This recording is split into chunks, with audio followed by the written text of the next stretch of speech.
Hello.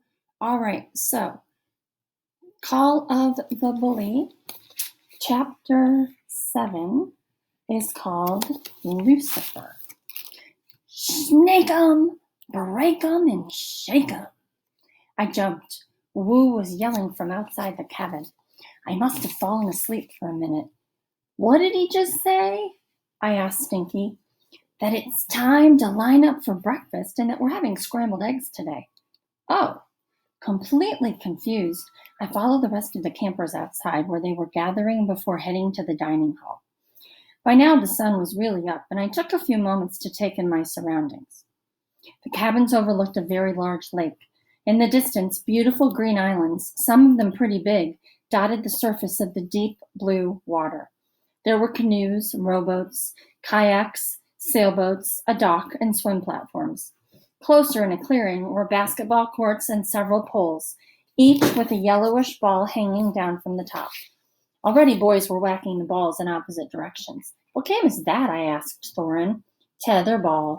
Not exactly Dungeons and Dragons, if you ask me. Of course, I answered, not sure what to say. Looking in the other direction, heading away from the lake, there was a path that eventually opened up to the large fields I had crossed during the night. I could see soccer goals and a volleyball court. I hated to admit it, but by daylight the place looked awesome. Every direction held interesting things to do. Seems pretty nice, I mentioned to Josh. I guess, he answered. Got more fireworks? I changed the subject. Looks like we'll be eating soon. I know. Bet they have food. In search of more interesting conversation, I strolled over to Fernando. So, I began, do you mind if I ask, how'd you wind up in Loserville? Same as you. He motioned straight ahead. Todd was standing outside the Algonquin cabin talking to Magnus. He must have noticed us because he immediately pulled up his shorts as high as they'd go, stuck out his front teeth, and walked around like a nerd with mental problems. Duh, losers, he yelled and waved. The other Algonquins laughed, and I noticed Stinky cowering. Fernando, on the other hand, remained completely cool. You'll see, he continued, the ladies love me, and old Todd over there doesn't like that, so he had me assigned here. I don't really blame him. Being as smooth and charming as Fernando is intimidating. He laughed, and I joined him. And speaking of the ladies, he turned to me, I understand you arrived with quite a beauty last night. I thought about the girl with the emerald green eyes I had chased through the woods, straight to the campfire. Remembering just how good she looked, my chest pounded. I had trouble inhaling as I thought of her long brown hair. But I was supposed to be going out with Jessica. And yet. Are you okay, my friend? Fernando asked. We lost you for a minute. What are we talking about? Never mind for now. I have to warn you, Rodney. If I were you, I would watch my back. That Vanderdick kid, as they told him, a whistle blasted. Line up by cabins, Magnus yelled. Time we go now to the flag raising and breakfast. As we marched down toward a big building that I guessed was the dining hall, some other counselors started a song about sixpence, a whiskey bottle, and an unhappy wife. Many of the campers joined in. I didn't know the words, but it was kind of fun striding along with Fernando, Stinky, Josh, and Thorin Oakenshield. The sweet smell of grass filled my nostrils, and though early in the day, the summer heat was already baking the blacktop. Despite my Todd problems, and the fact that I wanted to get back to my friends in Garrettsville as soon as possible, I could see that Camp Wyoming wasn't a complete disaster. And then I saw something that made me feel even better. The girls were headed our way. There were a lot of them, and they were also singing. I strained to see one in particular. A moment later, our eyes met and my knees almost gave out. In the light of the day, not covered in dirt and grime, the girl I had chased to the campfire looked even better. I saw her returning my look. A friend of hers whispered something in her ear, and she looked at me with greater intensity. I could feel my pulse quickening as we came to a stop. Magnus hollered, Campers, straighten out the lines and stop the talking. We will now listen to Mr. Periwinkle, yeah? Dressed in safari attire, Mr. Periwinkle stood on a hill to the right of the dining hall. Okay, everyone. We all need to be quiet for the flag raising. You down there. He pointed to Thorin Oakenshield. Please remove your, hat. Thank you. Now for the part I know you've been waiting for all year. The crowd shifted its attention to the Periwinkle house, adjacent to the hill. The house had nice views and big old green trees surrounding it. Unfortunately, my earlier visit to the camp office inside had tarnished my feelings. Mr. Periwinkle called, "Sweetie, we're ready." Out from behind the house appeared a large, stern woman on a horse. She sat there for a moment, looking down at us, and I assumed she was the one I had heard screeching at Mr. Periwinkle last night. What came out of her mouth next sounded even more frightening. "Oh, say, can you see?" Her voice was cutting and awful and sliced right through the air. It seemed to take forever to raise the flag, and I said a silent prayer of thanks when the song ended. "Is that Periwinkle's wife?" I asked Thorin. "Yes, she rides around on that old steed as if it were Shadowfax." "Silence!" Mrs. Periwinkle shouted in our direction. Then to her husband she announced, "Percy, I am ready to survey the troops. I mean campers." She trotted down the hill on her horse, with Mr. Periwinkle running beside. When she reached the crowd of campers, she began to ride more slowly and deliberately, looking down at each group. She wore a silver riding helmet, and I felt a natural urge to stick out my chest and salute. We were the last group to be inspected. As Mrs. Periwinkle passed by, her horse turned its head, took a step in my direction, and looked down into my eyes. It was so close, I could feel the hot breath from its nostrils on my face. I didn't know what to do. Finally, I said, "Hey, boy," and reached out my hand to... Immediately, the horse reared up and tried to bring down its front hooves on top of me. I had to dive backward and actually fell into a little ditch. As I tumbled down, I heard the horse's whinnies and the shrieks of Mrs. Periwinkle, combined with the kid's voice yelling, "Whoa! Whoa!" I came to a stop in a clump of overgrown grass. Only after I was sure the horse was subdued did I climb back up, expecting to be swarmed by concerned people. Boy, was I wrong. Mrs. Periwinkle was off the horse, helmet tilted on the side of her head. Her clothes looked disheveled. I wondered if she'd been thrown. She looked a bit like a teapot about to boil over. As Mr. Periwinkle fanned her face, she pointed a finger at me and barked, "Who is this ruffian?" Mr. Periwinkle bobbed up and down several times nervously, unable to speak. It was Todd who answered. He was holding the horse by its rein and patting it like an old friend. "That," he told Mrs. Periwinkle, "is Rodney Rathbone, the one who caused all the commotion last night." She pursed her lips. "I knew it was a risk keeping this deviant about. My poor Lucifer could have been badly hurt." This was too much. "I didn't do anything to your horse," I explained. "Silence! You are a menace. Percy?" "Yes, dear." "I want this boy soundly punished for last night and for today. Just look at my blouse." "It looks lovely," Mr. Periwinkle lied. I cringed. He continued, "How about I have Rodney here, assist Gertrude and Alid with kitchen cleanup for a week?" Mrs. Periwinkle looked at her husband. "That's a start, but I don't think it's going to be enough. First, we'll suspend all his phone privileges." "What?" I yelled. I couldn't lose my phone calls. I was already planning to get my dad back on the phone later that day. Now it was Todd's turn to join the conversation. "You heard her, Rathbone." He was acting like their long-lost son, and I didn't like it. He continued, "You know, Mrs. Periwinkle, the other day when Dad and I were standing on your schooner's poop deck..." "He said poop," Josh laughed. Everyone glared at him, but clearly he didn't understand the meaning of eye contact and continued laughing for a bit. Mrs. Periwinkle shook her head in disgust before turning back to Todd. "You were saying..." "Well, when Dad and I were so graciously invited on your boat, I noticed that the bottom of the schooner hadn't been cleaned in years. It's covered with zebra mussels. Have you heard of zebra mussels? They're nasty creatures with sharp shells. He looked at me with a sideways glance before continuing. I think Rodney here should have to remove them. Yes, Mrs. Periwinkle replied. That's an excellent idea, Todd. I'll have him remove them. I like that. As she pondered my punishment, she seemed momentarily calm and happy. Excuse me, but isn't the boat in the water? I asked. Duh, it's a boat, Todd shot back. Of course it's in the water. How will I get to the bottom then? Mrs. Periwinkle answered this time. You'll swim. Her eyes locked onto mine. Her face twisted in a sly smile, and for a dreadful second, I noticed a sinister flash. A flash that, while it seemed impossible, I knew I'd seen that before. I shivered. Enough talk, she commanded. Mr. Periwinkle will arrange the particulars.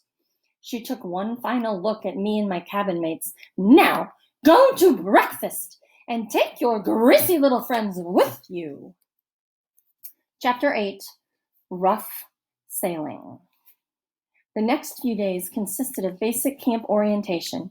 We went over safety procedures and rules and learned where everything was. It started raining on my second night at Camp Waimea and continued to pour nonstop, which gave me plenty of time to get to know my greasy friends.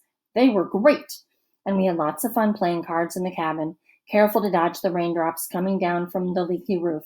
Woo would play jazz trumpet in the corner, and sometimes we would all just goof around for hours at a time. It would have been awesome, actually, except that Todd had it in for me, and I was forced to spend most of my time avoiding him. Worst of all, every day I was stuck washing pots and pans in the dining hall. It got to the point where it was too much. I just wanted to go home. I liked my new friends, but I missed Rishi, Slim, and the gang I had left behind. I missed Jessica, too. Heck, I even missed my little sister. The worst part was that I couldn't even call my family. Mrs. Periwinkle had made sure of that when she suspended my phone privileges. I figured that some of the kids had snuck in cell phones, but everyone told me it didn't matter. Evidently, Camp Waimea was the only place left on Earth without cell reception.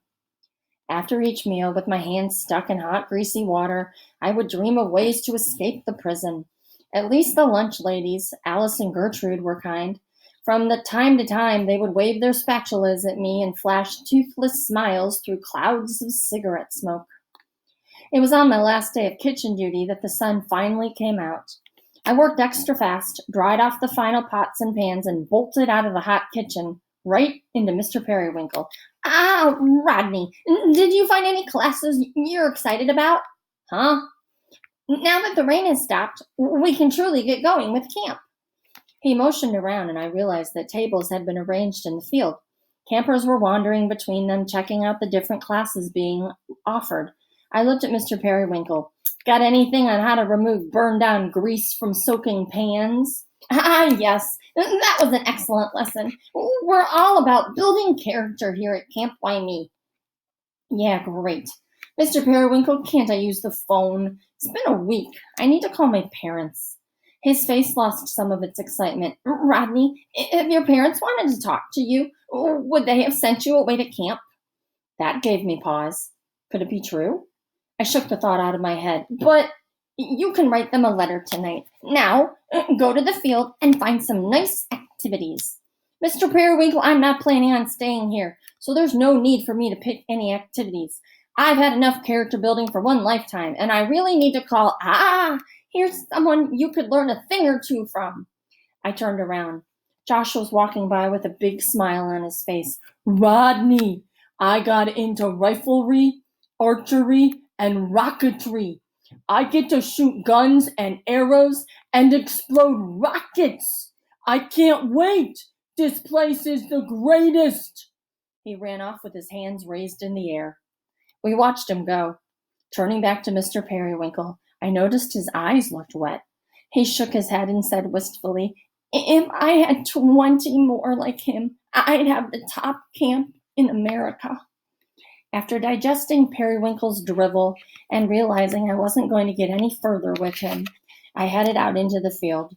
I wasn't excited about looking for classes, but I figured I'd better do it. After all, it was starting to dawn on me that escaping Camp Wyoming might be harder than I thought. Just then I saw Fernando. Pick any classes? I asked. Not yet. It's important to know which classes they're registering for first.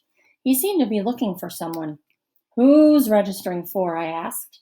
He glanced at me with a puzzled expression and then gazed back into the crowd. I could see his eyes darting from one girl to the next. He nodded and counted to himself as they signed up for classes. Eventually, he pointed to a red-haired girl and raised his eyebrows. That's the one for Fernando. How about you, Rodney? Whose class are you joining? I hadn't thought about picking classes based on which girls were in them, but at the moment, Emerald Eyes walked by. She was wearing a white headband and giggling with a friend. I nodded toward her dumbly. Fernando approved. Yes, I should have guessed. You have excellent taste. Yeah, well, she hates me. I tried twice this week to talk to her, and she's always walked right by. She still thinks of me as the crazy kid who chased her through the woods. That's wonderful news. Huh? Don't you see? He smiled. The fact that she hates you will make the quest much more interesting. I could tell he wasn't kidding, but I also knew it didn't matter. No quests for this camper. I was dating Jessica. I hoped. I have a girlfriend, I said. That's nice. I have 6. Now, see that one over there? I'll bet she will love it when I speak to her in my Latin tongue. Not quite sure what that meant or what to expect. I watched as he headed off in the direction of the red-headed girl. She turned around, looking confused, but then her eyes started to twinkle and she smiled. Is that Spanish? She asked. Fernando looked back at me and winked. I laughed and started to turn away, then stopped. The girl with the green eyes had entered a building down by the lake. I noticed the sign above it, Expert Sailing Class. Figuring I had nothing to lose, I decided to follow her in, when a little voice inside my head reminded me I didn't know the first thing about sailing. Heck, the only boat I'd ever been on was the Staten Island Ferry. Who cares? I said out loud. Several people turned and looked at me. Wu was walking by and whispered, Crazy like a crazy man. Cut the gas. Dig? I didn't dig and I didn't care.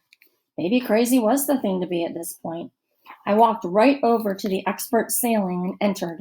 The girl who had kept me captivated since arriving at camp was sitting alone on a bench. She looked up and my heart jumped into my throat. I wish I knew Spanish. Hey, I'm Rodney. I know who you are. We kind of met already, remember?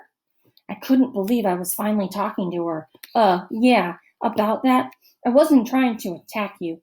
I was actually trying to help, but I think what I really meant to do was try and, well, if you want to know the truth, I was really planning on. She laughed. Relax. I realize you're not a killer. I'm Tabitha, by the way. You're signing up for this class? She waved her hand behind her. I eyed the sails, ropes, and other widgets and gadgets I knew nothing about. On the chalkboard was a list of unfamiliar words. Maybe I should rethink the expert sailing thing. Well, she interrupted, I love sailing and sailors. I think there's nothing more amazing than an experienced sailor at the helm of a boat. The sea is so romantic. The waves and wind, it's like nothing else. Her bright eyes looked deeply into mine. You must be quite a sailor to sign up for this class. You have no idea. I guess we'll be sailing together then. You know, the end of summer sailing regatta at my father's club. It's probably the highlight of my year. Yes, same at my father's club, I lied. The only club my dad belonged to was Costco. I just love to be in a boat with people who really know what they're doing, she continued. I was getting so carried away that I couldn't stop myself. Me too. In fact, I was the New York Junior Yachting Champ 3 years in a row. Before she had a chance to answer, someone walked in carrying a box that blocked his face.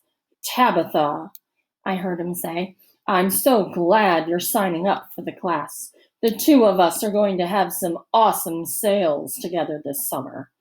I couldn't see who it was, but the voice had already become nauseatingly familiar. He set the box down and noticed me. It's you. Why don't you go slither back under whatever rock you crawled out from? Nice to see you too, Todd. You're an expert sailor. Look at what you're wearing. You've got to be kidding me.